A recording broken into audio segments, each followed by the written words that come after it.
Ini saya mau rapat penting soal kilang. Berapa investor udah nawarin mau kerja sama, kalian diamin. Terus yang udah ditawarin, kenapa tolak? Terus kenapa kerja seperti ini?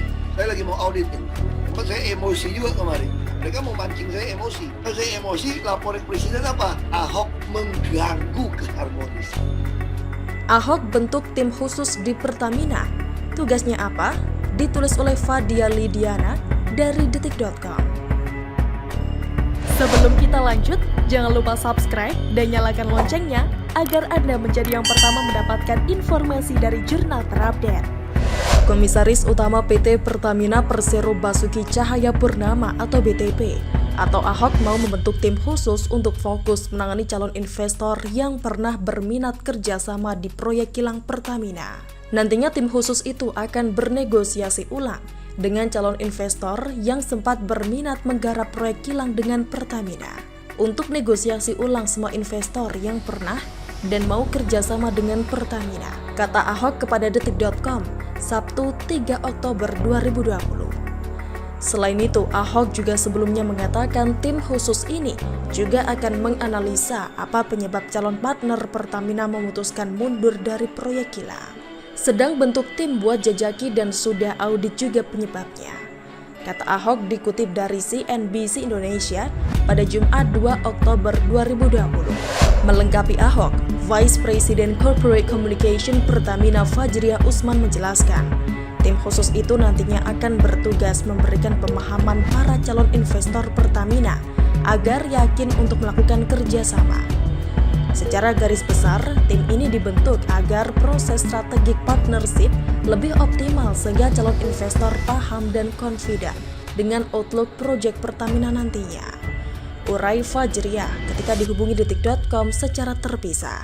Sebagai informasi, Ahok juga pernah mengatakan akan mengaudit ulang proyek-proyek kilang Pertamina.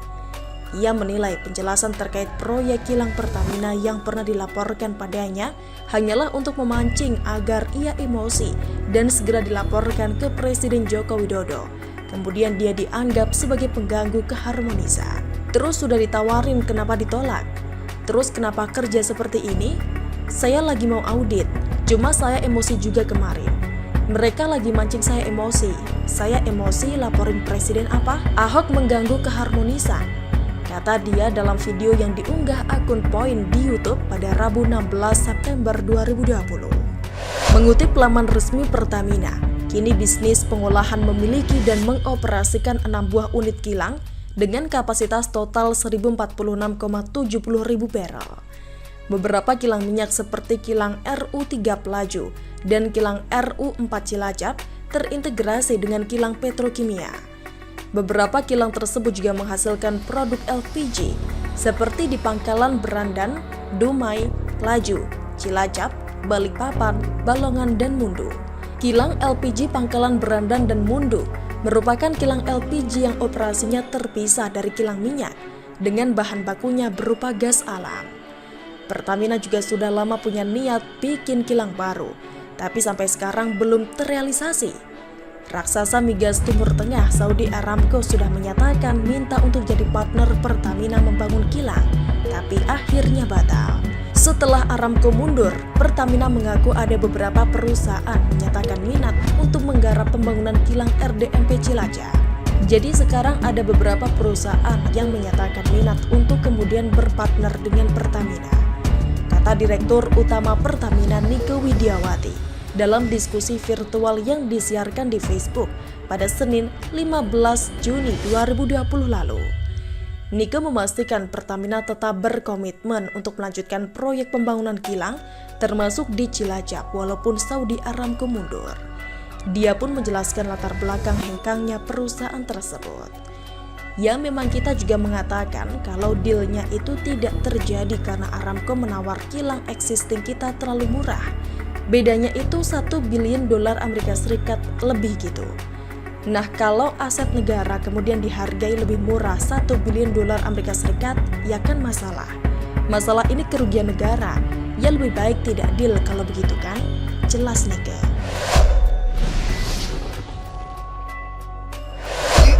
Direksi semua mainnya yang penting loginya ke menteri, karena yang menentukan menteri. Komisaris pun rata-rata kan titipan dari kementerian-kementerian. Erik bantah tudingan BTP soal lobi direksi ke dirinya. Bukti Erik gak punya nyali, ditulis oleh Ronindo dari Siber.com. Sebelum kita lanjut, jangan lupa subscribe dan nyalakan loncengnya agar Anda menjadi yang pertama mendapatkan informasi dari jurnal terupdate. Setelah Komut Pertamina angkat suara soal lobi-lobi direksi ke menteri, ditindaklanjutilah dengan pertemuan si Basuki Cahayapurnama atau BTP alias Ahok ke Menteri Erik. Ada harapan publik bahwa masukan berharga Ahok akan ditindaklanjuti, tapi ternyata pupus sudah. Sebagai info, pada 15 September 2020 lalu, BTP menggebrak soal aib manajemen Pertamina. Aib yang diekspos itu salah satunya direksi yang hobi lobi menteri. Dia ganti direktur pun bisa tanpa kasih tahu saya. Saya sempat marah-marah juga. Jadi direksi-direksi semua mainnya lobinya ke menteri, karena yang menentukan menteri. Komisaris pun rata-rata titipan kementerian-kementerian. Ungkap Ahok melalui akun YouTube Point seperti dikutip detik.com. Hujaman ke BUMN yang di dalamnya dibawahi oleh Erik itu langsung membuat kehebohan yang sangat riuh. BTP pun menemui Erik sehingga dapat memaparkan apa yang menjadi temuannya. Ada harapan karena sosok Erik dianggap dapat mendukung perubahan yang digebrak Ahok. Ada harapan kalau Erik bakal mendukung total reformasi dalam tubuh Pertamina. Di hadapan BTP nampaknya Erik mengambil sikap yang netral. Dia mencoba mengakomodir apa yang menjadi masukan BTP.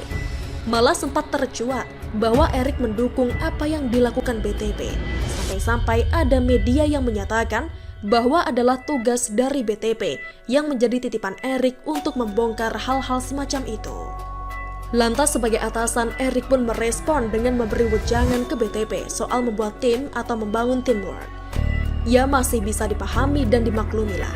Sebagai atasan kan harus dihormati dengan segala wejangannya. Membangun tim juga adalah hal yang standar dalam bisnis. Tapi entah kenapa dalam pengakuan si Erik terbaru malah membantah tudingan Ahok soal lobi-lobi itu. Erik langsung menangkis dan menepis masukan berharga si BTP ke Menteri Erik untuk ditindaklanjuti. Dilansir media, Menteri BUMN Erick Thohir buka suara soal komentar dari Komisaris Utama PT Pertamina Persero terkait hobi direksi melobi menteri. Erik menepis sebutan lobi itu. Menurut Erik, yang dilakukan direksi Pertamina hanyalah bentuk pembicaraan dalam rapat. Loh, kalau saya kan hubungan direksi, komisaris dengan menteri kan hal yang biasa saya rasa. Kalau dibilang lobi-lobi, semua itu pembicaraan, rapat, bukan lobi.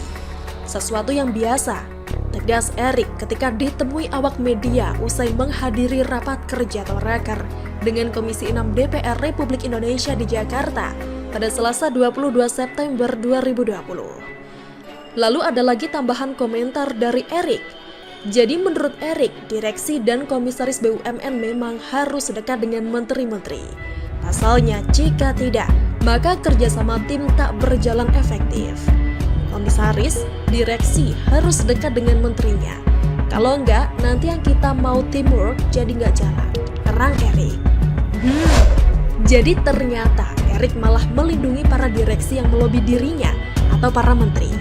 Baiklah, Erik memang seorang pebisnis yang biasa main lobi-melobi. Lobi-melobi sih kalau ujungnya itu ada kepentingan yang busuk di dalamnya, maka itu bukanlah lobi. Erik sebagai pebisnis mungkin sudah terbiasa lobi dalam melakukan bisnis secara dia seorang pebisnis kelas kakap. Tapi kok malah sikap dan respon Erik ini justru lebih memilih main aman. Dia play safe dan tak mau ambil resiko terlalu jauh. Berbeda dengan pribadi si BTP yang naturnya pendobrak, Erik berbanding terbalik. Dia memilih untuk menutupi hal-hal yang sudah jadi tradisi di Kementerian BUMN. Jelas, Erik yang digadang-gadang sebagai sosok yang tegas, ternyata melempem alias mingkem juga. Bagi Erik, lobi atau pembicaraan semacam itu pun sudah dilakukannya. Seperti ketika ia menggelar pertemuan dengan para direksi BUMN pekan lalu untuk membahas transformasi demi menciptakan BUMN yang efisien, kompetitif, dan transparan. Ups, jadi gak perlu bermimpi banyak deh dengan kementerian yang dipimpin Erik. Makanya, tak salah kalau BTP mengusulkan agar Kementerian BUMN dibubarkan dan diganti dengan super holding seperti yang diterapkan di negara-negara tetangga kita. Ya, ternyata Erick malah memilih status quo, memilih zona nyaman. Sebagai pebisnis, dia hanya menjaga kelanggengan. Jadi perubahan yang dilakukan Erick ternyata hanya gimmick semata. Begitulah kura-kura. Bagaimana menurut Anda? Silakan menulis komentar di kolom komentar. Jangan lupa untuk like, subscribe, dan share. Arkana pamit, sampai jumpa.